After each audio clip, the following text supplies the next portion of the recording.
Hello, everyone. It's going to be a chat on the great debate over gi or no gi. So, while I was cutting my potatoes, I was thinking about this. I get this asked all the time, what should I start with? What should I focus on? How many times a week should I be doing gi or no gi? And I think it really comes to, at the end of the day, what you want to do as like personal goals. I'll stop doing that so I don't cut my finger off. So for example, like the argument with no gi is if you're an older person that's never been athletic in your life at all, and you like, let's say, I don't know, you're 30, you never really did sports young, and you start doing jiu-jitsu and you start with no gi. No-gi favors a lot of transitional work because there's not a lot of grips. There's like maybe 8 grips, So that being said, and it favors athleticism. So someone starting with an older banged up body, no-gi, is not bad, but you're maybe more prone to having injuries. You're obviously going to wrestle a lot more because essentially even the term no-gi is not going to be used in the next 10 years. It's going to be submission grappling or submission wrestling. It's almost going to look like a folk style or collegiate style wrestling.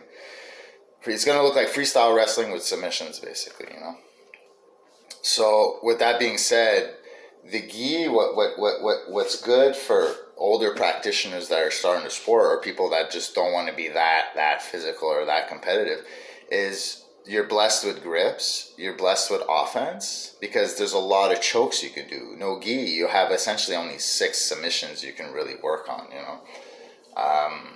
choking from the back, choking with your legs, choking from the front with your arms, ashigarami system, so the leg locks, kimuras, and arm locks, straight arm locks. There's not that much when you think about no gi.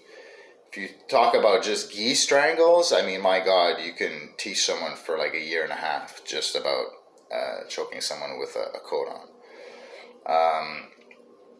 Also, it favors like getting your escapes a little bit more technical because there's a lot more friction with a gi on than no gi. No gi favors being explosive, favors being fast, athleticism. All that's gonna play into it.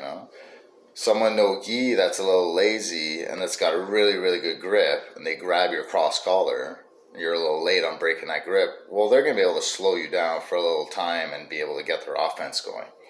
So essentially, no-gi disfavors offense, but so you have to be a bit more patient on what you got to do because there's less options to actually attack.